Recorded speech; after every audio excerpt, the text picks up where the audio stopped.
किंतु मुझे ऐसा नहीं लगता कि अपना इवोल्यूशन रुक जाता है। अपना ये जो रोल मॉडल्स है ना, वो फिक्स हो जाते हैं। ये एक प्रॉब्लम होता है।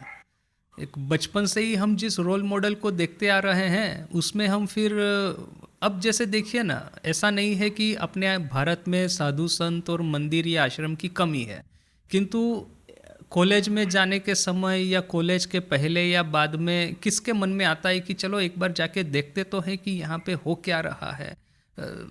वो मैं अपनी खुद की बात करता हूँ। मैंने कभी, मेरे मन में यह इस तरह का क्यूरियोसिटी नहीं हुआ कि मैं कोई साधु के साथ बात करूं। मुझे याद है कि पहली बार मैंने किसी साधु के साथ में कब बात किया होगा। बात ऐसा था कि मैं तो एक जैन साधु थे वहाँ पे, हमारे सिटी में आए हुए थे। तो किसी ने उनको एक साइंटिफिक कैलकुलेटर दिया था। तो अभी उनको देखना है कि ये साइंटिफिक कैलकुलेटर कैसे काम करता है। तो उन्होंने क्या किया कि उनके कोई डिवोटी होंगे, उसको बोला कि कोई इस साइंटिफिक कैलकुलेटर चलाने वाले किसी लड़के को पकड़ के ले आओ। तो ये मेरा मित्र मुझे बोलता है कि वो है अपने जैन साधु, तो उनको पास में ऐसा कैलकुलेटर है, तो तुम आके थोड़ा दिखाओगे उनको क्या करना है इसके साथ में। तो मैंने कहा ठीक है, चलो दिखा के आते हैं। तो जा गया उनके साथ में 10-15 मिनट जो भी बात की, मैं समझ गया कि उनको साइंटिफिक कैलकुलेटर, तो आपको साइन, वो कोसाइन वगैरह कैलकुलेट करने के लिए होता है ना, ट्रिगोनोमेट्री, डिफरेंशियल कैलकुलस, ये महाराज को कुछ नहीं आता है। तो मैंने कहा महाराज ये साइंटिफिक कैलकुलेटर जिस पर्पस के लिए यूज़ होता है वो पर्पस आपका है ही नहीं। आपके लिए कैलकुलेटर किसी काम का नहीं है। आप इसको दे करके किसी को और कुछ ले लीजिए, उसका बेटर रहेगा आपके लिए। अननेसेसरी आप ये सब झमेले में मत जाइए।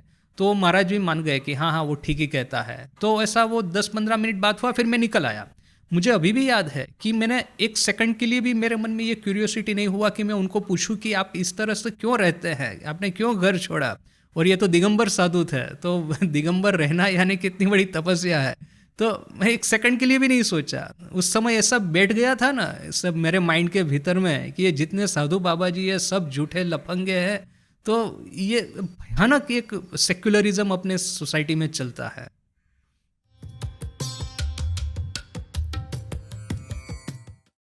किंतु देखिए कि आधुनिक युग में आज अपने पास में इंटरनेट है, राइट। तो आप यदि थोड़ा सा भी आप में क्यूरियोसिटी होगा, you can find very good teachers online. अभी सर्वप्रियानंद जी फेमस उदाहरण कि one of the best in our order.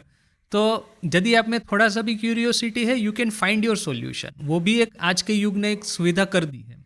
अब जैसे मैं एक आपके पीताम्बरानंद जी का उदाहरण दूँ, तो अभी बाद में तो वो अद्वैत आश्रम में आके रहते थे, वरना तो बहुत लंबा टाइम वो वहीं पे, वो उत्तर काशी में ही कहीं पे रहे हैं। किंतु इन स्पाइट ऑफ दैट कि उनके पास में लैपटॉप था और लैपटॉप से वो ऑनलाइन क्लासेस लेते थे। सो दैट इज़ आज के युग में एक बेनिफिट है।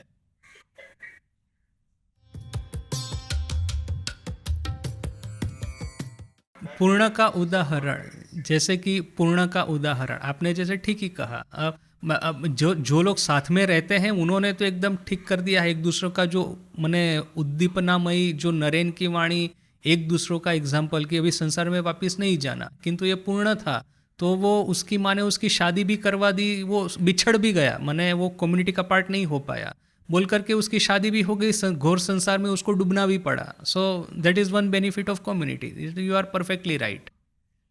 ये जो ठाकुर कहते हैं ना पंचांग है, पंजिका, तो उसको आप इसको स्क्वीज करेंगे ना ऐसा करके। अब पंचांग में लिखा हुआ है एस्ट्रोलॉजिकल बुक में कि आज इतना बारिश होगा, इस दिन को इतना बारिश होगा। किंतु इसको आप जितना ही स्क्वीज कीजिए ना, तो पानी का एक बूंद भी नहीं गिरेगा।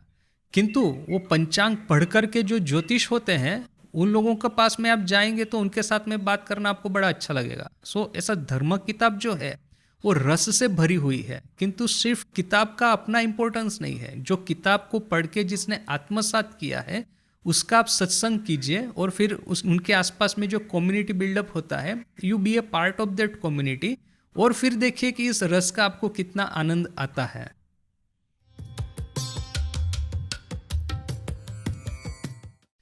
देखिए ये जो मिशनरी रिलीजियन होते हैं ना, तो यूजुअली होता क्या है, मिशनरी रिलीजियन का एम कि हम कितने कन्वर्ट्स को बनाते हैं, राइट। तो ऐसा ही ये इस्लाम और क्रिश्चियनिटी इतना फैला है। बुद्धिज़्म भी ऐसा ही फैला था। किंतु देखिए कि खास करके बुद्धिज़्म ने जो गलती कर दिया था और जिसका परिणाम बाद के भारत को भुगतना पड़ा था, हर किसी को पकड़ करके ले आए थे और फिर उनके जो कुसंस्कार थे वो बुद्धिज़्म में प्रवेश कर गए, बोल करके पूरा बुद्धिज़्म भीतर से करप्ट हो गया। अभी देखिए कि आज सेम चीज़ ये जो इस्लाम क्रिश्चियनिटी के साथ में हो रही है, न्यूज़पेपर पढ़ने से स्पष्ट दिखता है। ऐसे कितने ही पगले हैं जो कि धर्म के नाम पे पागलपन कर रहे हैं और बोल कर के पूरे धर्म को उसकी वजह से सफ़र करना पड़ता है। अभी रामकृष्ण मिशन भी तो मिशनरी रिलीजन है। हमने वो अग्रेसिव हिंदुइज्म का स्वामी जी का पैसेज तो स्पष्ट रूप से पढ़ा है। स्वामी जी ने कहा है कि अपनी खुद की मुक्ति और भक्ति की चिंता छोड़ दो, जगत के कल्याण के लिए अपने जीवन को लगाओ।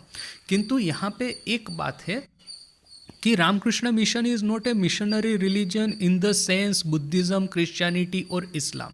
यहाँ पे ऐसा नहीं है कि कन्वर्जन एकमात्र उपाय है। यहाँ पे ड्यूअल एम है, आत्मनो मोक्षार्थम जगत हिताय च। सिर्फ जगत हिताय च नहीं, आत्मनो मोक्षार्थम और जगत हिताय च। तो क्या है कि अपनी खुद की आध्यात्मिक साधना बनी रहे और फिर विद इन दैट पेरीमीटर हमसे जितना हो इतना करें।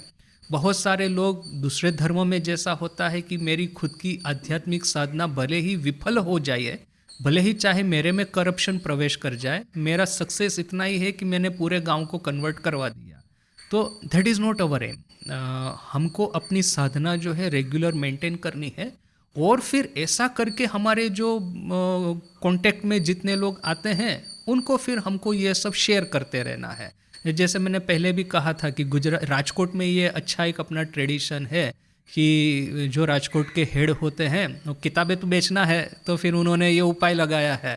जितने भी डिवोटी आते कहते हैं कि आपके घर में प्रसंग है और तो प्रसंग में आप इतना खर्चा करते हैं, उससे बेटर है आप किताब छपवाइए, हम आपका नाम उसके ऊपर में लिखेंगे कि सौजन्य ये फला फला जो भी है इनका नाम लिख करके आपको हम 1000 किताबें 2000 किताबें छपवाएंगे, उसको आप बांटिए, गिफ्ट दीजिए आपके प्रसंग में।